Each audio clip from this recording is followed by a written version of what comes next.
ED ने जब पकड़ा, जेल चले गए, बीमार हो गए, बीमारी का बहाना लेकर बाहर घूम रहे हैं और इलेक्शन का प्रचार कर रहे हैं और मुसलमानों का वोट बटोरकर ले जाकर मोदी और योगी जो नारे दे रहे हैं बटोगे तो कटोगे, उनके पैरों में डालने का काम कर रहे हैं। तो मुसलमानों, योगी के नारे को मैं आपके बीच में कह रहा हूँ, योगी आदित्यनाथ ने जो नारा दिया वो दरअसल मुसलमानों के लिए दिया, अगर बटोगे तो कटोगे, क्योंकि ट्रेन के अंदर आपकी मॉब लिंचिंग हो रही है, सड़कों के ऊपर आपके लोगों को मारा जा रहा है, स्टेशनों पर आपके नकाब को छीना जा रहा है। अगर आप आज मुत्तहिद नहीं हुए तो कल कटोगे, आज बटोगे तो कल कटोगे। ऐसी पार्टी को जो आपका वोट ले जाकर मोदी और योगी की गोदी में डालना है, कि आप उसको वोट देना गवारा करेंगे? बिल्कुल नहीं। एक तरफ वो पार्टी जो गुस्ताखे रसूल को सपोर्ट करती है और दूसरी तरफ मैं फिर आना चाहता हूं, आपको याद दिलाना चाहता हूं, एक तरफ गुस्ताखे रसूल पार्टी और दूसरी तरफ गुस्ताखे आले रसूल है।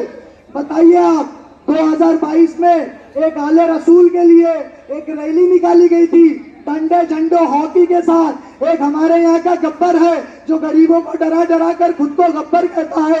अगर वो गब्बर है तो माँ की कसम, मैं आपको आपकी भाषा में बोल रहा हूँ, अगर वो गब्बर है तो मैं माँ की कसम खाकर कहता हूँ कि मैं भी शेर बब्बर हूँ, ऐसे गब्बर होते हैं।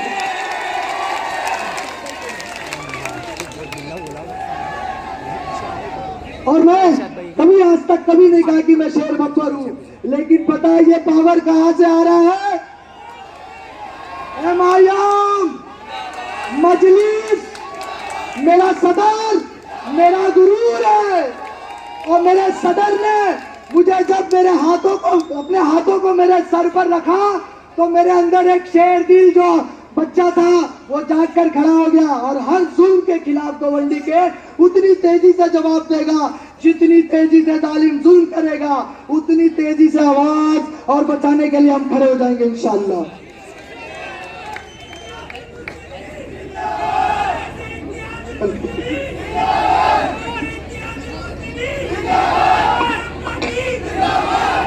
आखिर में 2 मिनट का वक्त लेते हुए मैं आपको सिर्फ एक शेर याद दिलाना चाहता हूं, जिसे कहकर, उस शेर को पढ़कर सलमान अजहरी साहब के ऊपर पुलिस ने एक्शन लिया था।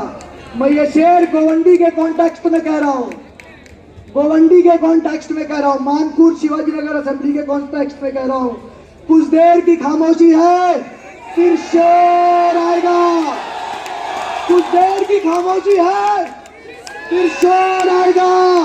आज कुत्तों का दौर है, कल हमारा दौर आएगा। जज़ाकल्लाहु खैरा। अस्सलाम वालेकुम, अल्लाह हाफिज। इत्तेहादुल मुस्लिमीन के इंतखाबी जलसे में आपने शिरकत की और जनाब अतीक अहमद साहब मजलिस इत्तेहादुल मुस्लिमीन के उम्मीदवार हैं, जिनका इंतखाबी निशान पतंग है। मेरी आप तमाम से अपील है कि 20 नवंबर के दिन आप अपना एक वोट मजलिस इत्तेहादुल मुस्लिमीन के हक में इस्तेमाल करके इस विधानसभा से आप अपने एक नए आमदार को, एमएलए को मुंतखब करिए, ताकि इस विधानसभा में जो आपकी तकालीफ है, मसाइल है, जुल्म जो हो रहा है, जो यहाँ पर ड्रग्स एक बहुत बड़ा मसला बन चुका है हमारी नौजवान नस्लों के लिए, इन तमाम चीज़ों के खात्मे के लिए और गोवंडी के एक रोशन मुस्तकबिल के लिए मेरी आप तमाम बुजुर्गों से, माँ और बहनों से, गयूर नौजवानों से अपील है कि आप एक बदलाव लेकर आइए और पतंग के निशान पर बटन दबाकर आप अपने इस विधानसभा को में एक नई तारीख आपको रकम करना है। 15 साल से आपने एक शख्स को अपने वोटों से, अपनी दुआओं से नवाजा और उनको यहाँ का आपने आमदार एमएलए मुंतखब किया। मेरा मानना यह है कि 15 साल एक काफी लंबा अरसा होता है किसी एक सियासतदान के लिए, चाहे वो असेंबली का हल्का हो या पार्लियामेंट का हल्का हो, जहां पर वो अपने काम की शनाख्त को छोड़ सकता है। मेरे अजीज दोस्तों और बुजुर्गों, ये मैं बात इसलिए कह रहा हूं कि सरजमीन हैदराबाद की आवाम को हम सलाम करते हैं कि अगर हमारे एमएलए मुंतखब होते हैं, जैसा कि अहमद बलाला साहब हैं, ये 2009 में पहली मर्तबा हल्के असेंबली मलकपेट से एमएलए बने, फिर 2014 में मलकपेट की आवाम ने इनको मुंतखब किया, फिर 2019 में और फिर 2018 में और फिर 2023 में 4 मर्तबा के आमदार अहमद बलाला साहब हैं। उद्धव ठाकरे जब ये एमएलए थे, यहां के मौजूदा एमएलए विधानसभा में मौजूद थे, उद्धव ठाकरे ने खड़े होकर ये बयान दिया असम महाराष्ट्र की विधानसभा में कि हमारे पार्टी के ही मेंबर्स ने 6 दिसंबर के दिन बाबरी मस्जिद को तोड़ा और हमको इसका फख्र है। तो अगर ये उस कॉम्बिनेशन में है तो उद्धव ठाकरे को लाओ ना, तुम प्यारे यहां पकड़ के लाओ ना, उद्धव ठाकरे को लाके बात बोलो गोवंडी में, क्योंकि तुम तो बोल रहे हमारी सरकार आ रही, हम इतना देंगे, 3000 देंगे, वो शिंदे बोल रहा कि मैं 1500 दिया। जो आपको पैसे दे रहे लो, आप छोड़ना नहीं लो उसका लेके, क्योंकि ये इनके बाप की दौलत नहीं है, ये आपसे लूटी भी दौलत है, याद रखो मेरी बात को। ये कुदरत का निजाम है, तुम जुल्म करके निकालो, अल्लाह बोलता ठीक, अब तू जाना चुनाव में निकाला, ये कुदरत का निजाम है। तो अब जब उद्धव ठाकरे ने असेंबली में बात कही, हम पूछना चाह रहे समाजवादी पार्टी के अध्यक्ष अखिलेश यादव से कि क्या तुम उद्धव ठाकरे की इस बात से मुत्तफिक हो? मैं इनसे नहीं पूछ सकता, मेरा डायरेक्ट अखिलेश यादव को मैं देखता हूं अपने लेवल पे। अब बोलो आप, जो विधानसभा में खड़े होकर बोल रहा है कि हमारी पार्टी में कुछ नहीं, फोन करके बोलते थे, हमारे मजलिस के मेंबर अपनी गाड़ियों में सिलेंडर ले जाकर देते थे उसको। बलाला साहब भी मलकपेट में किए, दवाएं नहीं थी, अस्पतालों में बेड दिलाते थे। मेरे भाई, अगर कोई ईमानदारी से काम करे ना एमएलए एमपी बनकर, मुझे इस बात का यकीन है कि दुनिया में क्या होता नहीं मानो, अगर कोई ईमानदारी से 20% भी काम करे तो यकीनन जब हम खबर में जाएंगे, अल्लाह खबर में भी, और उस दिन जब सब जमा किए जाएंगे उसका अल्लाह अजर देता। ये बहुत बड़ा इज्जत का मुकाम है, ये बहुत बड़ी दौलत है खिदमत करने के लिए। अगर कोई समझेगा कि मैं एमएलए बन गया, आमदार बन गया, सांसद बन गया तो मेरे सर से सींग निकल जाएंगे, मैं बादशाह सलामत बन गया, भाई खादिम बनकर रहना पड़ेगा, बादशाह बनकर नहीं रह सकते आप सियासत में। जो खादिम होगा वही कौम की खिदमत कर सकता है। तो अगर आप समझेगा बादशाह हूं तो बादशाह तो खत्म हो गए ना, जमहूरियत में बादशाह नहीं हो सकता कोई भी। नरेंद्र मोदी अपने आप को बादशाह समझे, अवाम ने उनको नीचे ला लिया, अब और नीचे जाएंगे इंशाअल्लाह ताला। तो मेरी आप तमाम से गुजारिश है कि 20 तारीख के दिन आप अपने जाओ, इफ्तार खिला के आओ उन गरीब जो लोग जेल में हैं।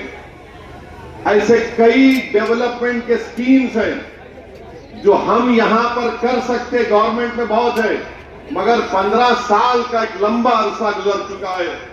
तो मेरी आप सदवन गुजारिश है कि जब आप 20 तारीख को वोट डालने जाएंगे तो आप बड़ी सोच समझ कर अपने वोट का इस्तेमाल करिए।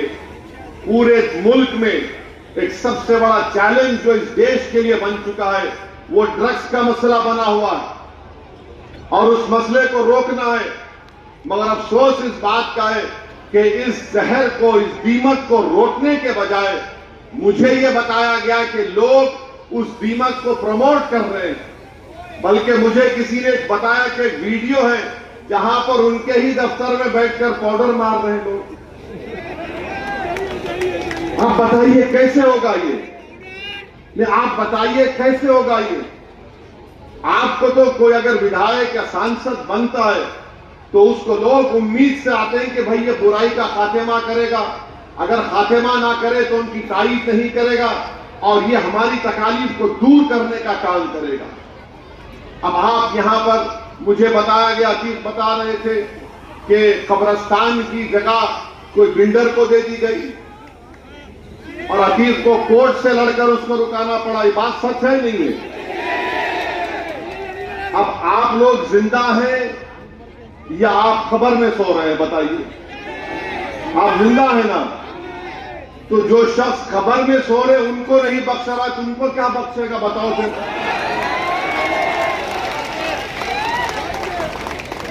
आप समझिए हमारी बात को। जो खबर में सीना तान कर सो रहे हैं उनको डिस्टर्ब कर रहा है, उनको जाना है। और जो जिंदा चल रहे हैं अभी सबको जाना है, उनको भी जाना है, मुझे सबको जाना खबर में। मगर आप खबर की जगह पे अपने दोस्त को दे दिए, डेवलपर को, अतीक को कोर्ट को जाना पड़ा। अरे जो खबर में है उनको नहीं छोड़ रहा तो जिंदों की तो खैर नहीं है, याद रखो आप। ये इसीलिए मैं मजाक में नहीं कह रहा हूं, बड़ी सीरियस तरीके से कह रहा हूं।